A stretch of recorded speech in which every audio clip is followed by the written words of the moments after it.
महाराष्ट्र में लॉरेंस बिश्नोई का सिक्का चल रहा है। बाबा सिद्दीकी को किसने मारा, ये सवाल पूछने पे देश का बच्चा भी बोलेगा लॉरेंस गैंग का हाथ है। लेकिन क्या ये सरासर झूठी कहानी है? क्या बाबा सिद्दीकी को लॉरेंस के नाम पे किसी और ने टपका दिया? मीडिया लॉरेंस के एंगल पर है, लेकिन मुंबई पुलिस किसी और एंगल पे जांच कर रही है। बाबा सिद्दीकी के बेटे जिशान सिद्दीकी ने जो दावा किया है, उसके बाद तो पूरा देश हिल जाएगा।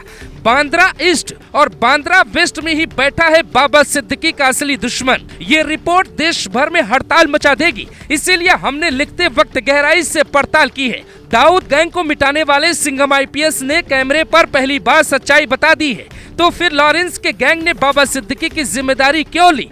क्या है वो असली कहानी जो छिपाई गई, या फिर उसे बताया ही नहीं गया? जरा सुनिए। महाराष्ट्र के क्षेत्रफल में बेहद छोटा है मुंबई, लेकिन अर्थव्यवस्था में देश की राजधानी कही जाती है। यानी यहाँ की जमीन, यहाँ निर्माण या किसी मलिन बस्ती में कोई निर्माण सोने के भाव में होता है। बाबा सिद्दीकी बॉलीवुड के साथ रियल एस्टेट की दुनिया में बांद्रा ईस्ट और बांद्रा वेस्ट के किंग कहे जाते थे। हिंदुस्तान टाइम्स की रिपोर्ट कहती है कि बाबा सिद्दीकी मलिन बस्तियों में रहने वाले गरीबों और झुग्गी पुनर्वास प्रोजेक्ट के मसीहा बन गए थे। महाराष्ट्र में सारी कहानी यहीं से शुरू होती है। बाबा सिद्दीकी के मर्डर में ऐसे ताकतवर व्यक्ति का हाथ हो सकता है जहां तक कम से कम पुलिस शायद कभी पहुंच पाए। लॉरेंस का नाम लेकर कैसे कहानी रची गई और कैसे पूरी कहानी गढ़ी गई, जरा इस बात को भी समझिए। SRA का मतलब स्लम रिहेबिलिटेशन अथॉरिटी, सरल भाषा में झुग्गी झोपड़ियों की देखरेख करने वाली संस्था। SRA योजना के तहत बांद्रा कुर्ला कॉम्प्लेक्स, जिसको BKC के नाम से जानते हैं, यही छिपा है असली गैंग। 2 स्लम प्रोजेक्ट का विरोध बाबा सिद्दीकी कर रहे थे। पहला संत दयानेश्वर नगर, दूसरा भरत नगर है। वहाँ के झुग्गी झोपड़ियों को हटा के सरकार 5 सितारा होटल और रिहायशी बिल्डिंग का निर्माण कर रही थी। BKC में जमीन की कीमत का अंदाजा लगाइए। वहाँ 1 स्क्वायर मीटर का रिजर्व प्राइस 3.5 लाख रुपए तक है। यानी 1 मीटर जमीन की कीमत कम से कम 3,50,000 से लेकर 10 लाख रुपए तक हो सकती है। BKC के भरत नगर और संत दयानेश्वर में निर्माण का टेंडर ही 20,000 करोड़ का है। खेल यहीं पर टिका है। बाबा सिद्दीकी ने बांद्रा और खार बेल्ट में कई झुग्गी बस्तियों को रेनोवेट करके कई बिल्डिंग बनाई थी। बाबा सिद्दीकी और जिशान सिद्दीकी मिलकर इस प्रोजेक्ट का विरोध क्यों कर रहे थे और उनके विरोध से किसको दिक्कत हो रही थी? कौन है वो खिलाड़ी जिसने लॉरेंस गैंग के नाम पे गुर्गों को तैयार किया और बाबा सिद्दीकी का मर्डर कर देता है? अगस्त 2024 में ही जिशान सिद्दीकी ने वहां जाके प्रोजेक्ट का विरोध किया, जिसका वीडियो भी आप देख सकते हैं। जिशान कहते हैं कि कैसे उन्होंने बुलडोजर की कार्रवाई पर रोक लगवा दी। आज सुबह इधर डिमोलिशन होने वाले था भारत नगर में, मगर हमने SRA से बात की है, CM साहब को लेटर लिखा, डिप्टी CM से बात की, SRA के अधिकारी के पास हम गए, हमने अपनी सारी दलीलें रखी और अल्हम्दुलिल्लाह आज डिमोलिशन इधर रोका गया। सरकारी अधिकारियों को सर्वे करने से रोका भी गया था। ऐसा इसलिए किया गया क्योंकि इन दोनों प्रोजेक्ट का टेंडर रियल एस्टेट किंग कहे जाने वाले बाबा सिद्दीकी खुद भी चाहते थे। ऐसा इसलिए कहा जा रहा है क्योंकि बाबा सिद्दीकी के पास विरोध का कोई मोटिव होगा, जिसका पता पुलिस लगा रही है। क्योंकि 20,000 करोड़ का टेंडर बाबा सिद्दीकी खुद नहीं ले पाते, तो फिर विरोध क्यों किया और उसकी कहानी क्या है? इस विरोध के कारण ही बाबा सिद्दीकी को धमकी मिली। वो धमकी लॉरेंस गैंग की नहीं थी, जिसके बाद उनकी सुरक्षा बढ़ा दी गई। उसकी पूरी कहानी बताते हैं मुंबई पुलिस के स्पेशल ADG रहे PK जैन, जिनका दावा है कि उस एंगल को भी देख लेना चाहिए।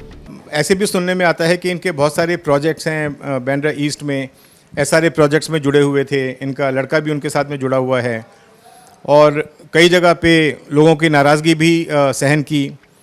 तो उन प्रोजेक्ट्स की वजह से ही मुझे लगता है कि अभी कुछ दिन पहले इनको कोई धमकी वगैरह भी आई थी, जिसकी वजह से इनको एक्स्ट्रा सुरक्षा भी प्रदान की गई थी।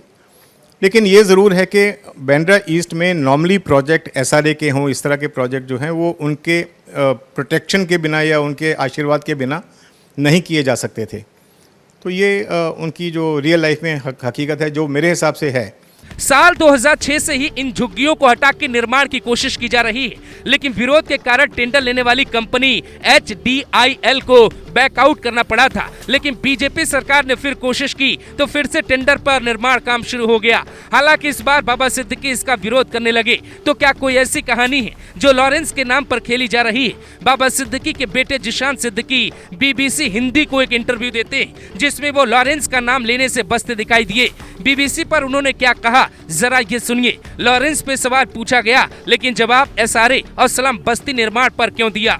जिशान कहते हैं, पिताजी के जाने के बाद मैं सोच नहीं पाता हूँ क्या बोलना है, क्या करना है। लेकिन जो सवाल आप पूछ रही हैं, मुझे लगता है कि मुंबई पुलिस उस पर जांच करेगी। मुझे तो यकीन है मेरे पिताजी जो लड़ाई लड़ रहे थे, जो तानाशाही चल रही थी बिल्डर्स की, गरीबों का हक मारने के लिए, जो उधर के लोकल लीडर हैं वो गुंडाराज चला रहे थे। मेरे पिताजी जो लड़ाई लड़ रहे थे गरीबों और उनके घरों के लिए, मैं एक बेटा होने के नाते क्या ही संतुष्ट हो सकता हूँ। बहुत प्रश्न है, कुछ का जवाब मिला है और कुछ का मिला ही नहीं है। ये पूरी कहानी है जो साफ दावा करती है कि लॉरेंस बिश्नोई ने बाबा सिद्दीकी को नहीं मारा है। हाँ, लॉरेंस का नाम लेके बचना आसान था, इसीलिए प्लानिंग ऐसी रची गई जिससे साफ लगे कि मर्डर लॉरेंस ने करवाया। तो सवाल उठता है कि लॉरेंस ने नहीं मारा तो उसने पोस्ट पे दावा क्यों किया और पूरे गैंग ने इस मर्डर की जिम्मेदारी अपने सिर पे क्यों ली? इस बात का इशारा कैसे मिलता है? धमकी किसी बिल्डर ने दी तो गोली लॉरेंस क्यों चलवाएगा? ये खबर टीवी पे अचानक कैसे फैली? क्योंकि सलमान के करीबी थे बाबा सिद्दीकी और सलमान लॉरेंस का टारगेट कहा जाता है। इसीलिए हो सकता है कि लॉरेंस गैंग ने सलमान तक अपनी बात पहुंचाने के लिए बाबा सिद्दीकी के मर्डर की जिम्मेदारी अपने सिर पे ले ली। ऐसा भी कहा जा रहा है कि मीडिया ने अंदाजे से लॉरेंस का नाम लिया, सच्चाई तो कुछ और है। दूसरा, लॉरेंस का इतिहास देखिए, क्राइम कुंडली को पढ़िए तो पता चलता है कि वो भीड़ में कभी गोली नहीं चलवाता है। वो टारगेट को सुनसान इलाके में घेरता है या घर पर ही घेर लेता है। मूसेवाला को सुनसान इलाके में घेरने की कोशिश की गई। करणी सेना के चीफ गोगा बेड़ी को घर में मारा गया। गिप्पी ग्रेवाल के घर गोली चलवाई गई। तो फिर बाबा सिद्दीकी को भीड़ में किसने निशाना बनाया? ऐसे कई सवाल हैं जिनकी तलाश पुलिस भी कर रही है।